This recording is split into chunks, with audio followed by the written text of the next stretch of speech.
Marriage act 1955 की धारा 13 और 13B के तहत डाइवोर्स यानी तलाक का प्रावधान लाया गया था, जिनका यूज करके जो कपल होते हैं वो कोर्ट में या तो कंटेस्टेड डाइवोर्स या फिर म्यूचुअल कंसेंट से डाइवोर्स के लिए पेटिशन फाइल कर सकते हैं। तो साथियों, सबसे पहले समझते हैं कि तलाक कितने प्रकार के होते हैं। हम आपको बता दें कि हिंदू मैरिज एक्ट के तहत तलाक 2 प्रकार के होते हैं। पहला कंटेस्टेड डाइवोर्स और दूसरा divorce by mutual consent. Contested divorce की बात करें तो ये ऐसा डाइवोर्स होता है जिसमें एक पार्टी तो रेडी होती है तलाक देने के लिए, लेकिन दूसरी पार्टी तलाक नहीं देना चाहती। ऐसे में जो पार्टी तलाक लेना चाहती है वो सिविल कोर्ट में हिंदू मैरिज एक्ट की धारा 13 के तहत एक पेटिशन फाइल करती है और जिसके बाद कोर्ट दूसरी पार्टी को समन करती है और उनको अपनी बात रखने का मौका दिया जाता है और उसके बाद वैलिड ग्राउंड्स को देखते हुए कोर्ट इस नतीजे पर पहुंचती है कि या तो उनको डाइवोर्स दिया जाए या फिर उसकी जो पेटिशन है उसको डिसमिस किया जाए। लेकिन साथियों, हम यहाँ आपको बता दें कि ये कंटेस्टेड डाइवोर्स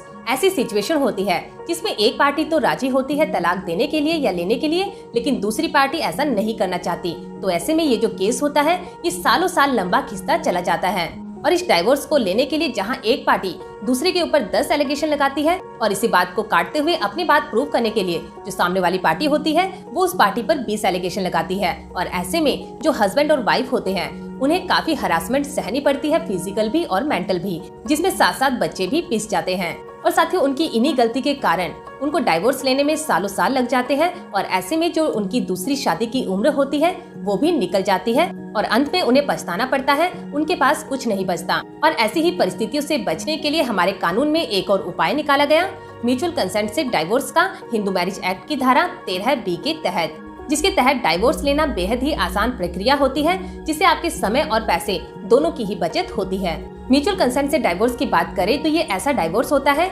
जिसमें पार्टीज अपने इश्यूज को लेकर पहले ही सेटलमेंट निकाल चुकी होती है, उन्होंने सॉल्यूशन निकाल लिया होता है कि उनका जो बच्चा है उसकी कस्टडी किसके पास होगी, उसकी एजुकेशन का खर्चा कौन करेगा, जो मेंटेनेंस है वो कैसे दी जाएगी, साथ ही जो प्रॉपर्टी है उस पर किसका और कितना कितना हक होगा, और जो स्त्रीधन होते हैं वो भी हस्बैंड वाइफ को पहले ही दे चुका होता है और इन सभी का एक एफिडेविट उन्होंने तैयार कर लिया होता है जिसमें दोनों की सिग्नेचर होते हैं और वो नोटरी से अटैच्ड होता है। तो साथियों, अपनी इन सारी सेटलमेंट का जब हम लिखित एफिडेविट तैयार कर लेते हैं उसके बाद हम कोर्ट में म्यूचुअल कंसेंट से डाइवोर्स के लिए यानी 13B के तहत एक पेटिशन फाइल करते हैं, जिसके द्वारा हम कोर्ट से अर्जी करते हैं कि वह हमारे जो रिलेशन है उसको खत्म कर दे और डाइवोर्स की डिग्री हमारे फेवर में पारित कर दे। और जब कोर्ट में आपकी फाइल एक्सेप्ट हो जाती है, जमा हो जाती है, जिसमें 2 मोशन यानी 2 पेशियों में ही आपका डाइवोर्स हो जाता है और कोर्ट से आपको डाइवोर्स की डिग्री मिल जाती है, जिसके बाद आप जहां चाहे वहां शादी कर सकते हैं, आपके ऊपर कोई भी पाबंदी नहीं होगी।